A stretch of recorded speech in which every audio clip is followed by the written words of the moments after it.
It was a quiet morning when the convoy began its journey into the remote border valley. The sun had barely risen, casting a soft golden light over the rugged mountains that rose sharply on either side. Captain Daniel Rios, a seasoned officer with years of experience in dangerous zones, sat in the front of the lead vehicle, eyes scanning the horizon. Everything looked calm, almost peaceful, but he knew better. He had seen too many missions start under calm skies only to end in chaos. The convoy was carrying medical supplies and a small group of relief workers to villages cut off by months of conflict. Everyone was aware of the risks, yet hope pushed them forward. Each person had their own reason for being there, some driven by duty, some by compassion, and some simply by a sense of adventure. Although none underestimated the danger, the vehicles moved slowly along the narrow road that wound through the valley. On either side, steep cliffs and dense patches of scrub made the terrain treacherous. The road was barely wide enough for two vehicles to pass, and at certain bends was little more than a path carved into the mountainside. Rios's team was alert. Every sound caught their attention: the faint rustle of leaves,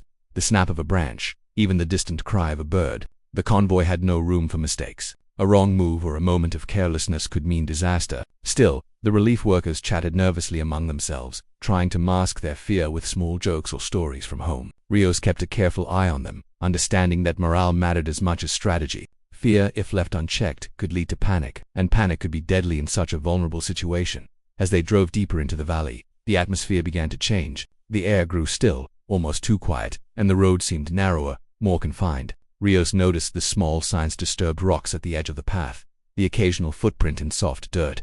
They had entered an area known for rebel activity, but no one had expected an ambush so soon. By late morning, the convoy was completely surrounded. Rebel forces had anticipated their route, cutting off all possible exits. Soldiers with rifles took positions on the ridges above, using the high ground to their advantage. Rios quickly assessed the situation. They were boxed in from all sides, with no clear path for retreat. The only road out had been destroyed, either by explosives or by previous skirmishes, leaving jagged rocks and deep ruts that made any attempt at escape impossible. Communications were barely functional, intermittent.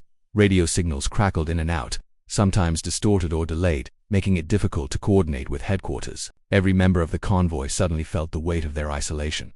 Panic could have set in, but Rios was determined to maintain calm. He instructed his team to form defensive positions around the vehicles. Some people were tasked with watching the ridges above for movement, while others helped secure doors and windows, making the vehicles into makeshift bunkers. The wounded and civilians were gathered into the center of the convoy, and everyone was told to remain quiet and alert. Rios moved among them, his presence steadying those who were trembling or on edge. He understood that fear could spread like wildfire if not managed carefully. Despite the tension, there were moments of quiet determination. People shared water, whispered encouragement, and checked each other's injuries. It was a fragile sense of unity born out of necessity. As night began to fall, the valley transformed into a shadowy, intimidating place. Darkness seemed to deepen the sense of entrapment, and the noises of the surrounding terrain, the crackle of dry branches, the distant howl of animals took on a threatening tone. The rebels, hidden among the rocks, fired sporadically to intimidate the convoy. Their presence felt even when not seen. Rios instructed everyone to remain low and minimize movement. Each minute that passed without incident was both a relief and a tense anticipation of what might come next.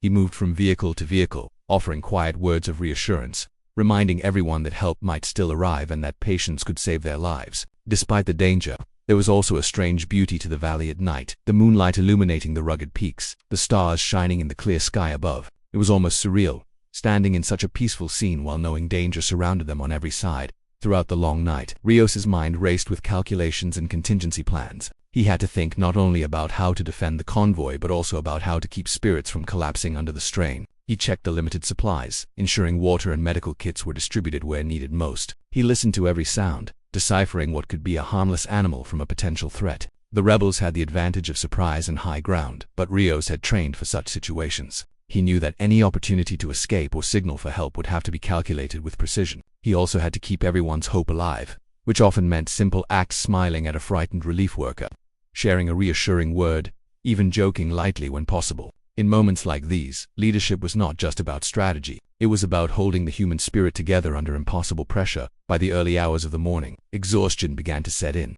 Sleep was impossible for most, replaced by constant vigilance. Yet, despite the fear and exhaustion, there was a silent bond forming among the convoy members. Strangers became comrades, sharing the unspoken understanding that survival depended on teamwork. Every glance, every whispered instruction, every act of courage or calmness became part of an intricate web that might just carry them through the ordeal. Captain Rios remained the anchor. His careful observation, quick thinking, and calm demeanor were crucial. The convoy was trapped, yes, but they were not yet defeated. The sense of being surrounded on all sides was terrifying, yet it also ignited a spark of resilience. The team knew that if they could hold their ground, there was still a chance for rescue. The night stretched on, long and tense, as the convoy waited, trapped in a valley that seemed both beautiful and deadly, with the hope of survival hanging by the thinnest thread.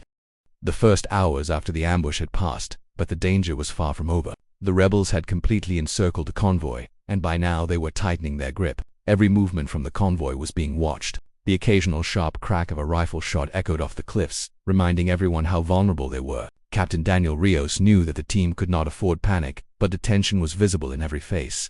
Relief workers, who had been trying to maintain their composure, began whispering anxiously among themselves, glancing up at the ridges where dark figures crouched with weapons ready. The valley, which had seemed almost serene the previous day, now felt like a trap, its natural beauty transformed into a cage with deadly eyes watching from every angle. Inside the convoy vehicles, people huddled together for safety. The wounded were carefully attended to, but every scratch or bruise now seemed more serious because help was not immediately available. Water and food were rationed carefully, each sip and each bite measured as if it were a precious treasure. The soldiers worked tirelessly to maintain a defensive perimeter around the convoy, using the vehicles as shields and forming makeshift barriers wherever possible. They moved silently, coordinating gestures instead of words to avoid drawing attention. The rebels' snipers were precise, and every exposed arm or head could easily be a target. Captain Rios kept his mind sharp, constantly adjusting positions and instructing his team on how to respond if the attackers tried to advance. Every decision felt critical because the margin for error was almost non-existent. Time seemed to stretch endlessly. Each hour brought new challenges. The sun climbed high, casting shadows that shifted across the valley, making it difficult to see potential threats. Occasionally, a rebel would emerge briefly from behind a rock, only to vanish as quickly as they appeared. The sound of distant gunfire became a background hum, and the convoy adapted to it. Still, the constant tension took a toll on nerves. People jumped at small noises, a twig snapping, a bird taking flight, but the soldiers taught them to remain calm. Captain Rios moved among the group, checking on the wounded, offering words of reassurance, and reminding everyone that they had to stay alert but composed. Fear could paralyze them, but discipline and focus could keep them alive. As the hours passed, Rios realized that communication with headquarters was becoming more critical than ever. The radios were damaged, only working in brief bursts, and sometimes messages were lost entirely. Each attempt to contact the outside world was a mix of hope and frustration. When a response finally came, static often made it hard to understand instructions. Yet even this fragile line of communication gave the convoy a sense of connection to the larger world beyond the valley. It was a reminder that they were not entirely alone, and that somewhere, others were aware of their predicament and working to help. This faint hope was enough to motivate the convoy members to endure another hour, another minute, without giving in to despair. The rebels increased their harassment as the day went on. Sporadic gunfire forced the convoy to stay huddled in their vehicles for hours at a time. No one could leave their temporary shelters without risking a shot. Each round that struck a vehicle reminded them how little margin they had. The soldiers on the ground improvised constantly, reinforcing the vehicles, using debris to create additional cover, and marking any areas where they could see enemy movement. Captain Rios's leadership became more than tactical, it was psychological. His calm presence and methodical instructions provided a steadying influence in a situation where panic could have been contagious. He reminded everyone that even in the face of overwhelming odds, survival depended on focus, patience, and teamwork. The convoy faced more than just direct attacks. Hunger and thirst started to weigh heavily, and the physical strain of staying alert for hours without rest began to show. People grew exhausted, muscles aching from holding positions for long periods. Captain Rios encouraged rotation among those who could safely move, allowing people to stretch or rest briefly while others covered them. Despite the exhaustion, everyone understood that leaving their defensive positions was dangerous. The tension created a strange bond among the group. They shared glances of mutual understanding, offered small reassurances, and silently acknowledged that they were in this together. Every act of cooperation, from passing water to helping a wounded person, became a crucial part of their survival. Night began to fall, and with it, a new set of challenges emerged. Darkness gave the rebels more cover, but it also allowed the convoy some protection from being easily seen. Captain Rios decided to use this to their advantage, adjusting the positions of vehicles and personnel to maximize safety while keeping the wounded and civilians protected in the center. Sounds in the valley became amplified. The rustle of leaves, distant movements, and the occasional cry of an animal all heightened the tension. Yet, amid this, there were moments of determination and courage. Soldiers stood vigilant despite fatigue, refusing to let fear dominate their actions. Relief workers, although terrified, followed instructions closely, understanding that their survival depended on listening and cooperating fully. By the middle of the night, morale had become a central concern. Captain Rios knew that fear could quickly turn into hopelessness if left unchecked. He walked among the convoy members, speaking quietly, offering words of encouragement, and sometimes sharing a small joke to lighten the mood. These moments were brief but powerful, reminding the group that even in dire circumstances, human spirit could persevere. They relied on each other not just for physical protection but for emotional support, creating an unspoken sense of solidarity that strengthened their resolve. Despite being surrounded and under constant threat, they refused to give in to despair. Every member understood that their survival depended on patience, discipline, and trust in one another. The night was long, filled with tension and uncertainty. Captain Rios continued to monitor the surroundings, making adjustments whenever a potential threat appeared. Every sound had to be analyzed, every shadow considered carefully. He checked on the wounded, reassured the frightened, and coordinated with his team to maintain a defensive perimeter. The convoy remained alert, conserving resources, staying low, and preparing mentally for what might come next. Though exhaustion threatened to overcome them, they endured. The combination of leadership, careful planning, teamwork, and small acts of courage allowed them to withstand the relentless pressure of being completely surrounded. The valley, once a path of hope, had become a test of endurance and resilience. And through it all, Captain Rios and his team held the line, determined to survive until help arrived. Back at headquarters, the situation was tense and urgent. Analysts and officers were glued to their screens, monitoring every bit of incoming data from the field. Among them, Serena Vance, a sharp and experienced intelligence analyst, noticed something unusual on one of the satellite feeds, a faint, irregular ping originating from deep inside the border valley. It was weak, almost lost in the static of constant communications noise, but Serena's instincts told her it was important. She leaned closer to the screen, adjusting filters and amplifying the signal, confirming that it was indeed a distress signal. The coordinates, though imprecise, matched the region where the humanitarian convoy had last been expected. A chill ran through her as she realized the convoy was likely under attack, surrounded, and in desperate need of help. Time was critical, and every second could mean the difference between life and death for the civilians and soldiers trapped in the valley. Serena quickly reported her findings to her supervisor, explaining the urgency of the signal. The room buzzed with activity as officers scrambled to analyze satellite imagery, intercept any additional radio chatter, and locate possible routes for extraction. The challenge was immense. The valley was remote, the terrain rugged, and enemy forces had established positions on the high ground. Sending a conventional rescue team could risk more lives. They needed an operation that was precise, fast, and capable of striking in terrain where conventional forces would struggle. After assessing the situation, the command made the call to deploy an elite unit known for rapid response missions, Earth's shock troops, specially trained to operate in hostile and confined environments where speed and tactical skill were crucial. Within minutes, helicopters and jump aircraft were being prepped for deployment. Soldiers, already in their advanced combat gear, checked their equipment meticulously, aware that their mission was highly dangerous. These were not ordinary troops. They were experts in high-risk rescues, trained to jump into situations that would overwhelm standard military units. As they ran through final briefings, they studied satellite images, learned the latest intelligence from analysts like Serena, and planned how to move through the valley without alerting enemy forces until the last possible moment. Every detail mattered, from parachute timings to escape routes and coordination signals. The team understood that success depended on precision, courage, and seamless teamwork. Meanwhile, back in the valley, Captain Daniel Rios and the convoy had spent the day and night on edge, unsure if help would come. They had maintained their defensive positions, treating minor injuries, rationing water, and keeping everyone as calm as possible. Despite their fear, Rios's leadership had instilled a sense of cautious hope. When a faint radio signal finally crackled through, even if incomplete or unclear, it sparked a new energy among the group. Every time they heard a voice from headquarters, no matter how distorted, it reminded them that they were not abandoned and that someone was working to reach them. That hope, however fragile, was crucial. It gave them reason to endure and maintain vigilance, knowing that the arrival of reinforcements could change everything. Back at headquarters, Serena coordinated with field commanders to determine the most effective way to insert the shock troops. The valley's geography presented enormous challenges.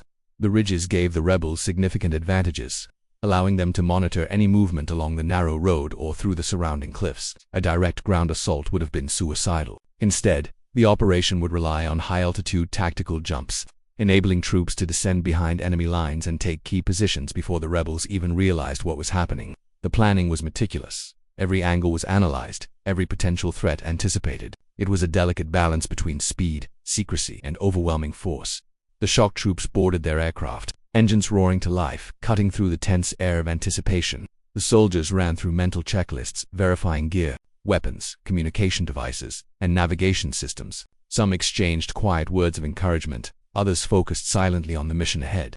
The plane lifted off, climbing to the required altitude, as the team prepared for the jump that could decide the fate of the convoy below. Meanwhile, analysts, like Serena, remained glued to their consoles, monitoring real-time feeds and ensuring that every contingency had been accounted for. The atmosphere in headquarters was intense, a mixture of nervous energy and determined focus. Every second mattered. As the aircraft neared the drop zone, the troops adjusted for altitude, wind, and timing, synchronizing their jump precisely. They were aware that the element of surprise was critical. If the rebels spotted the insertion prematurely, it could jeopardize the entire mission and put the convoy at even greater risk. From above, the valley stretched out in a mix of rocky cliffs and winding paths. The soldiers visualized the descent, their movements choreographed down to the smallest detail. This was no ordinary operation. It required courage, skill, and absolute trust in each other. The knowledge that lives depended on their actions added weight, but it also strengthened their resolve. Below, the convoy remained vigilant, unaware of exactly when or how help would arrive, but feeling a flicker of hope with each radio crackle. Captain Rios continued to coordinate defensive efforts, keeping everyone prepared for anything. Every sound, every shadow was analyzed for potential threats. They had been under pressure for more than a day, and fatigue was setting in, but the human spirit held firm when there was even a small chance of rescue. The anticipation, mingled with exhaustion and fear, created an intense atmosphere, yet the convoy remained organized and disciplined, guided by Rios's steady leadership. Finally, the moment arrived. The aircraft reached the drop zone, and the troops leapt into the air, descending rapidly toward the valley. Their parachutes opened in perfect timing, and they maneuvered with precision, landing strategically behind enemy lines. From that point, the operation shifted into high gear. The shock troops quickly assessed their tidings, neutralized strategic positions held by the rebels, and began creating a secure path for the convoy. Every movement was calculated, every action designed to minimize risk to the trapped group while maximizing the shock of their sudden presence. In headquarters, Serena and the team monitored every transmission, providing guidance and intelligence as the operation unfolded. Each update from the field brought relief mixed with anxiety. The success of the mission depended not only on the bravery of the soldiers but also on the flawless execution of the plan devised with the help of real-time intelligence. Every detail, from timing to communication, mattered. Analysts and commanders worked tirelessly, adjusting plans instantly in response to changes on the ground, ensuring that the convoy's extraction could proceed without unnecessary danger. By the time the shock troops engaged, the valley had become a scene of intense focus and careful coordination. Captain Rios and the convoy could finally sense the arrival of reinforcements. Every soldier's precise action, every calculated movement, and every second of preparation at headquarters converged in that moment. The tension that had gripped the convoy for so long began to shift toward cautious hope as the presence of trained rescuers promised that the ordeal might finally be coming to an end. The careful orchestration of intelligence, planning, and courage made it clear that help had arrived in a form capable of meeting the danger head-on, and the long wait for rescue was about to reach its critical turning point. The first light of dawn was breaking over the valley, casting a pale glow on the jagged cliffs and winding paths below. The convoy, exhausted and tense, had spent the night huddled together, waiting for any sign of help. Captain Daniel Rios and his team had kept their defensive positions, eyes constantly scanning the ridges for movement, ears straining for every unusual sound. Suddenly, a distant roar filled the air, the unmistakable sound of engines approaching. The rebels, perched high on the cliffs, raised their weapons, assuming more attackers were coming by conventional means. What they did not realize was that the real danger was about to arrive from above, in a way they had never anticipated. High above the valley, the shock troops prepared for their insertion. The soldiers had trained for years for missions exactly like this. High-risk, rapid response operations where precision and speed were everything. Each troop checked their gear carefully, ensuring that parachutes, weapons, and communication devices were functioning perfectly. The wind currents over the valley were strong, adding an extra challenge to their descent. They were fully aware that the success of the mission depended on the element of surprise. Any mistake, any miscalculation, could expose them to enemy fire before they could establish control. With practiced efficiency, they synchronized their movements, ready to jump at the exact moment. Then came the signal. The first group leaped from the aircraft, plunging into the cold morning air. For a few heartbeats they were free-falling, the valley spreading out below them like a jagged map. Their training allowed them to remain calm, adjusting their parachutes with precision to steer toward designated landing zones. As each soldier touched down on strategic points along the ridges behind enemy lines, they moved immediately into action. Using the high ground, they neutralized key enemy positions, their movements swift and deliberate. It was a calculated strike, designed to overwhelm the rebels before they could react. The valley, which had been a trap for the convoy, was beginning to shift under the sudden arrival of these highly trained soldiers. The rebels were taken completely by surprise. Their initial shots, aimed at the vehicles below, now risked exposing their own positions. They scrambled to regroup, but the shock troops were already closing in from multiple directions, cutting off escape routes and securing strategic points. Captain Rios and the convoy could hear the distant sounds of movement above the soft whine of parachutes, the occasional command shouted by soldiers, and the rapid controlled bursts of gunfire. Even from their positions, a sense of relief began to spread. They were still under threat, but the arrival of reinforcements meant that the tide was starting to turn. The shock troops moved with precision and coordination. Each team had a specific objective. Some secured the ridges, some advanced toward the valley floor to create a safe corridor, and others provided cover fire to suppress any enemy activity. Their training allowed them to operate almost silently when necessary, communicating through hand signals and prearranged codes. Every movement was deliberate, reducing the risk to themselves and to the convoy below. The rebels, although experienced, were now reacting to an enemy they had not anticipated. Confusion and panic began to spread among them, as positions they had counted on as secure were suddenly compromised. Back in the convoy, Captain Rios assessed the situation carefully. He could see the faint silhouettes of soldiers moving with purpose above the cliffs, securing the high ground and neutralizing threats. His team followed his orders precisely, keeping civilians close and minimizing exposure while signaling their own positions to the incoming troops. Every second mattered. The combination of the convoy's disciplined defense and the shock troops' sudden offensive created an opportunity to break the valley, which had seemed like a prison for over a day, was slowly being transformed into a controlled zone where escape was becoming possible. The operation was a delicate balance of aggression and protection. The shock troops advanced down the ridges, using cover and terrain to their advantage while maintaining constant communication with each other and with headquarters. They avoided unnecessary risk, focusing on securing key positions that would allow the convoy to move safely. Each member of the team was aware that a single mistake could endanger not only themselves but also the civilians they were there to protect. Their discipline and professionalism were evident in every action, from the rapid neutralization of enemy snipers to the careful coordination of safe paths through the rocky terrain. As the morning progressed, the valley was filled with a mix of sounds: the rapid footsteps of soldiers, the suppressed bursts of gunfire, and the occasional shouted command. The rebels, realizing that they were being outmaneuvered, attempted to regroup and counterattack, but the shock troops anticipated their movements. With strategic precision, the soldiers blocked retreat routes, forcing the enemy into defensive positions and preventing them from targeting the convoy effectively. Captain Rios and his team could now start moving cautiously, using the paths cleared by the shock troops. Relief and cautious optimism began to spread among the convoy members. They could see a path towards safety, guided and protected by the elite soldiers, who had descended into danger to rescue them.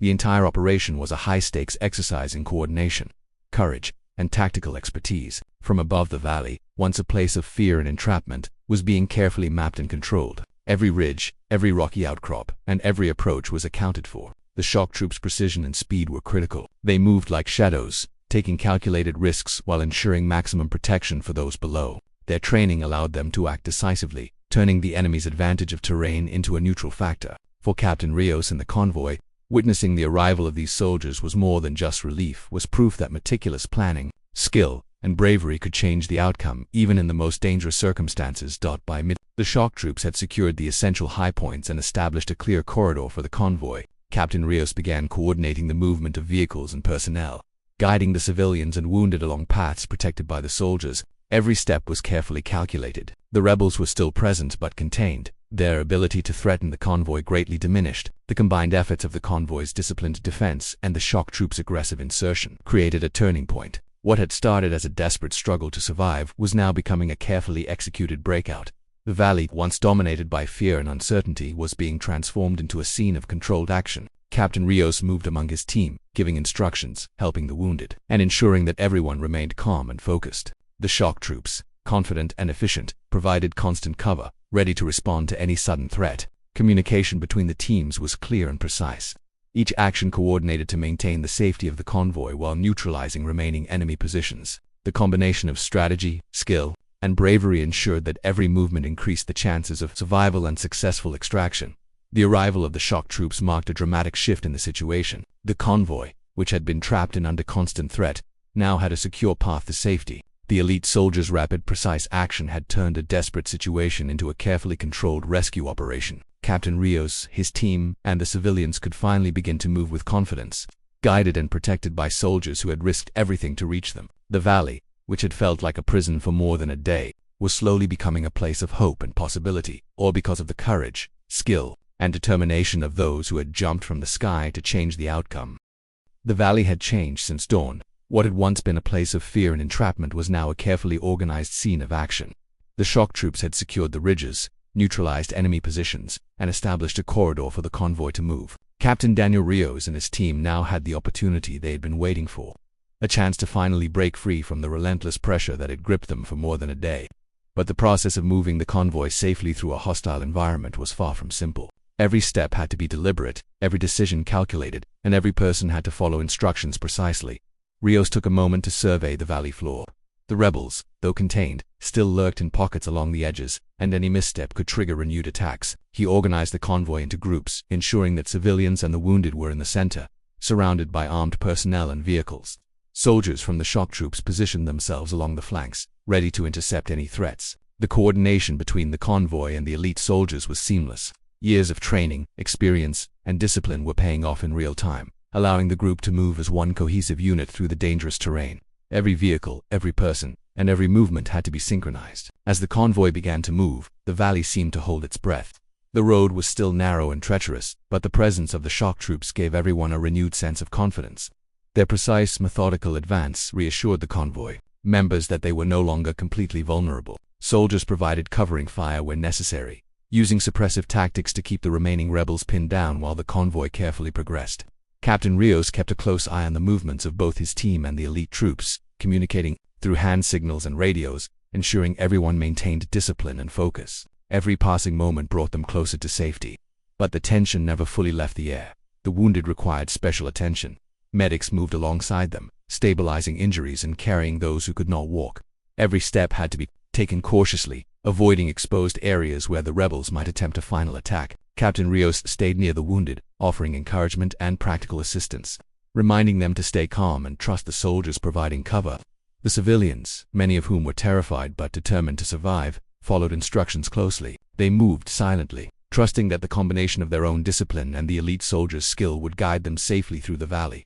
As the convoy advanced, the rebels began to realize that their advantage had been lost. The shock troops' intervention had disrupted their positions, neutralizing their ability to coordinate attacks effectively. Some tried to flee or regroup, but the soldiers anticipated these movements, positioning themselves to block escape routes and prevent further harm.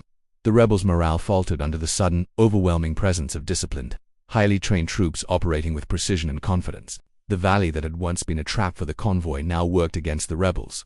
As the shock troops turned the terrain into a controlled environment favoring the rescuers. Communication was crucial during the movement.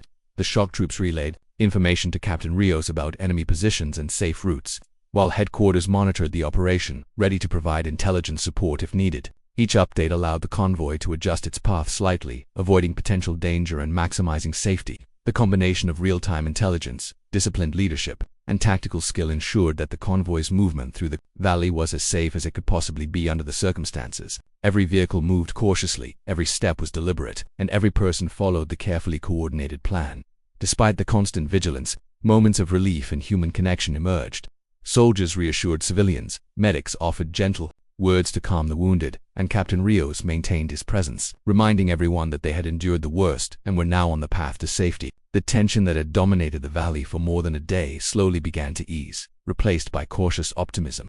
The people in the convoy were tired, frightened, and physically drained, but the presence of the shock troops and the disciplined organization allowed them to feel hope. As the convoy reached the lower sections of the valley, the terrain began to widen slightly, providing more room for movement and making the extraction process more manageable.